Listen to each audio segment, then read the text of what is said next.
Kamuna biso ezali trop c'est trop. Plus de 20 millions d'habitants ya Est bakufi pour la richesse ya mboka na biso. Tozolela chaque jour na bango. Binomo bomoni na match na biso beta na Côte d'Ivoire awa. Récemment na Côte d'Ivoire awa.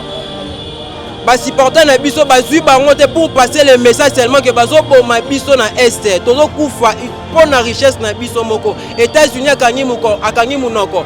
Ba occidentaux bakangi munoko. To ebité to kima na maboko ya Russie ou soit to tika la courir derrière bango. Après c'est beau excuser ngana loba.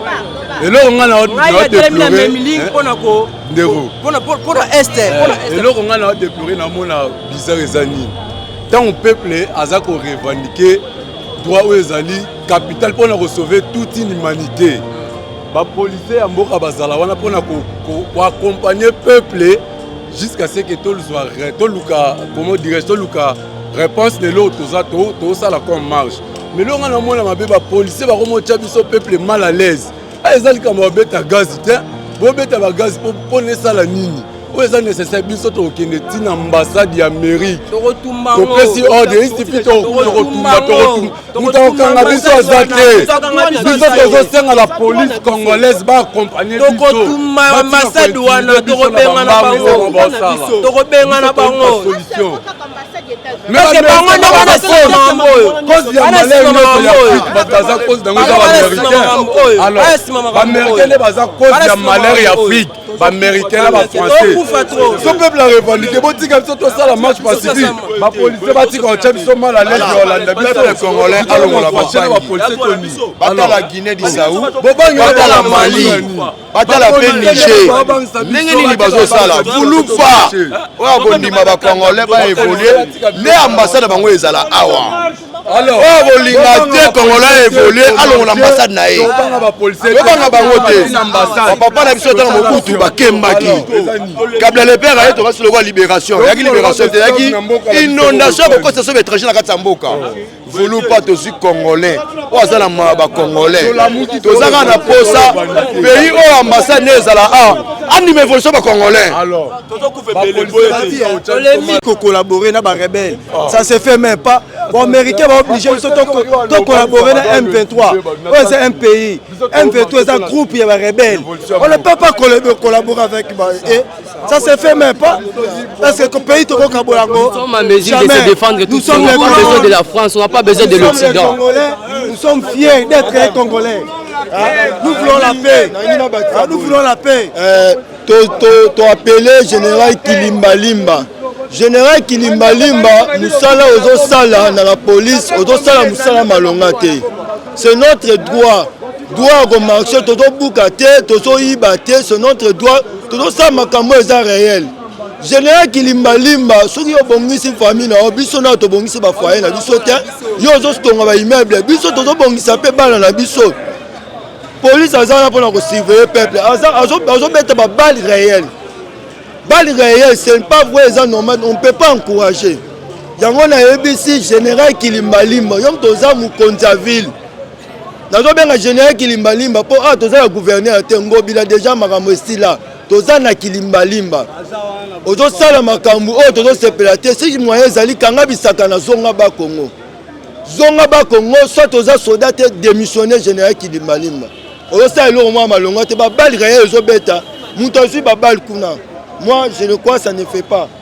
Ça ne se fait pas. Tous les libres, tous les pays, tous les états de droit. Tous les pays,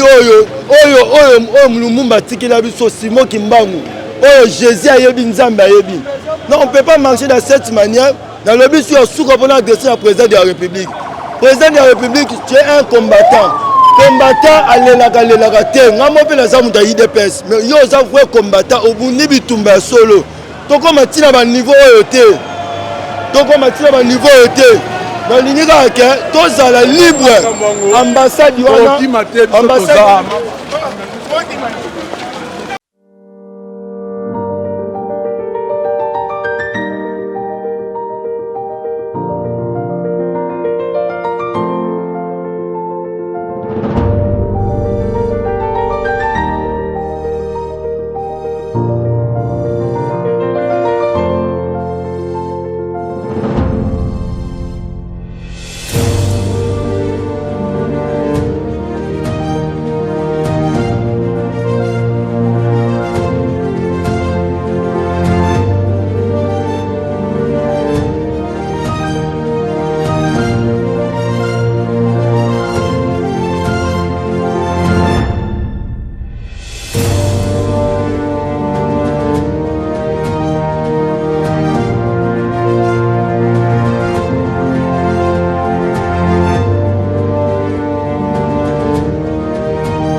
natiki mwasi na ngai aza sérieusement malade na ndako nabimi bazwi ngai telefone na $300 na ye mpo nasomaka te telefone bapolisi mbazwi yango ofise mpe letina tobotonga ngo desode bato bosala desode bakimi nakemaka na ye oluka mbango na kimi te mesalanga yango nazoluka mbongo policier bango maboko na porte monnaie azwi yango azwi ngai telefone na ngai na telefone tosoma mibale moko yango oyo nakangi yango makasi c'est quoi ça la police congolaise botika botika peuple congolais dans les ports botika makambo na bosala wana oya bangisa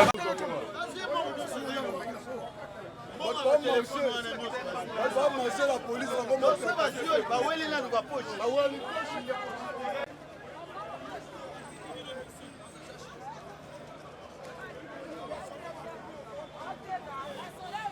eza toza bamarie eza mosala deya tosalaka toza bapetit débrouillard esko koma moto akoza azoteka bino boye mission batindi bino bopanza bato oyo baosala marge me moto aza marge bokoidentifie ye bokoyebake moto oyo aye marge me ntango yo okuti motu kome asala presse ya biloko petit débrouillard okota motu maboko na poche obimisa bambongo ozwa batelefone nde mosala osala ya mwana. Et la population est en train de souffrir quotidiennement dans le manger, dans les logements, dans tous les domaines de la vie sociale. Le peuple congolais est en train de souffrir. Comment vous jugez l'accompagnement de la police par rapport aux manifestations? Je demande à la police de se de ne pas tirer sur la population. Ce que la population est en train de faire, ce sont leurs droits. C'est les droits les plus légitimes. Par rapport à la Déclaration universelle des droits de l'homme, par rapport à la Charte internationale des droits de l'homme, ils ont le droit de manifester, de protester, parce que ce qui se passe à l'Est, ce moment-là, ces enfants-là, passent nuit où? Ils sont chez eux. Pourquoi ils doivent devenir des esclaves? Et moi, en ce qui me concerne, avec notre ONG, nous allons aussi prendre la jeunesse d'une manière bénévole. Nous allons se protester et démontrer que nous en avons marre. La situation doit changer. Et nous devons le faire maintenant. Bon, on décrit le fait que ce sont des manifestations ciblées, notamment contre la France et les USA. Comment vous analysez? Tout ce pays-là, nous n'avons rien à voir avec eux. Nous sommes membres auprès de l'ONU depuis 1960.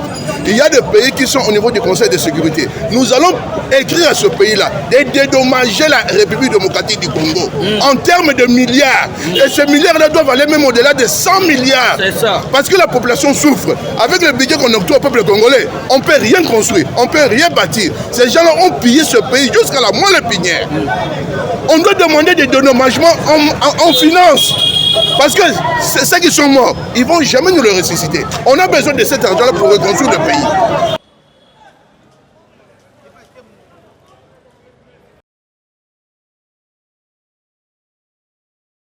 Donc pour le moment, j'ai fait mon travail, nous faisons notre travail, nous faisons ce qu'on nous a demandé de faire. La mission, c'est assurer la libre circulation des biens et des personnes, assurer la quiétude publique, faire en sorte que le service de l'État et les services para-étatiques fonctionnent comme il se doit.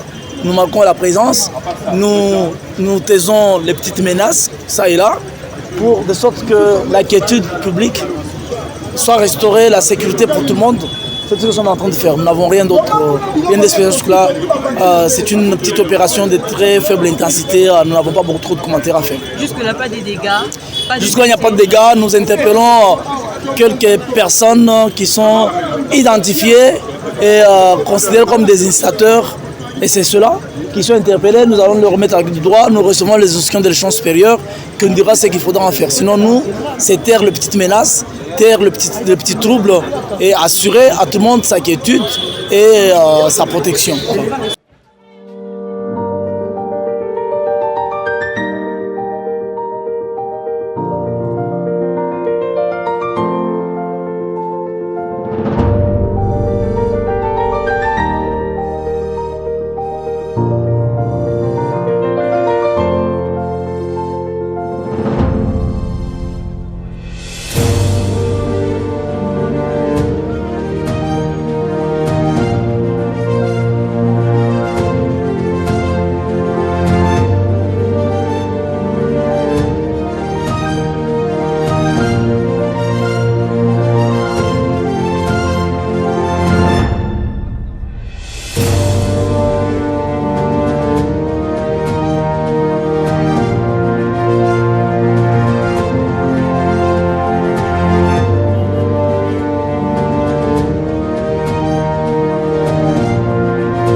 Comex Actu, votre magazine de chevet. Un nouveau numéro dans les kiosques à journaux.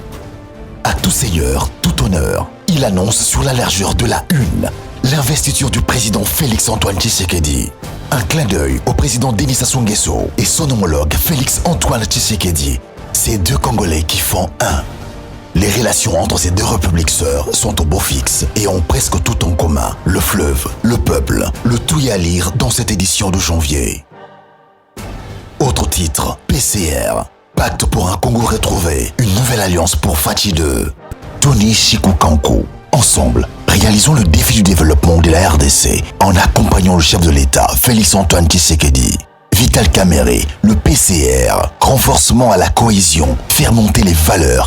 Mettre la main à la pâte, comme le veut le président Félix-Antoine Tshisekedi. Jean-Lucien Boussa Tongba, déclinons la vision de Fachi et concilions les intérêts de notre peuple en mettant une croix sur l'immobilisme et le dilettantisme déconcertant. Julien Paluku Kaonga, mettons à l'avant-plan un système de bonne gouvernance en transformant les grandes idées de Fachi en un système de bonne gouvernance. Comex Actu, il revient sur le pseudo-mariage entre le septangénaire Pierre Casse et la jeune fille Meda. Pour faire échec à cet acte funeste, Media Women 4 monte au créneau avec un mémorandum sollicitant l'implication du président de la République et de la ministre de la Justice. Comex Actu, c'est aussi vivre en image l'inauguration par le président Félix-Antoine Tshisekedi du CHUR, Centre Hospitalier Universel Renaissance ex-Mamayemo. Le docteur Jean-Paul Divengi en assume méticuleusement la gestion lui confiée par Fachi. Les pages noires de Comex Actu. Cédric Oba, le présent absent, 25 ans après, la famille Oba l'a témoigné lors d'une messe d'action de grâce. Le quart de siècle n'a rien effacé de la mémoire familiale. La mort n'arrête donc pas l'amour. Cannes 2024, les léopards poursuivent allègrement le parcours. Congo, Kid pour surveiller le fleuve. Les blagues de Bangou, signé Herman Amissi, dit Daddy et Kofi de Brazzaville. Lisez et faites lire votre magazine Comex Actu.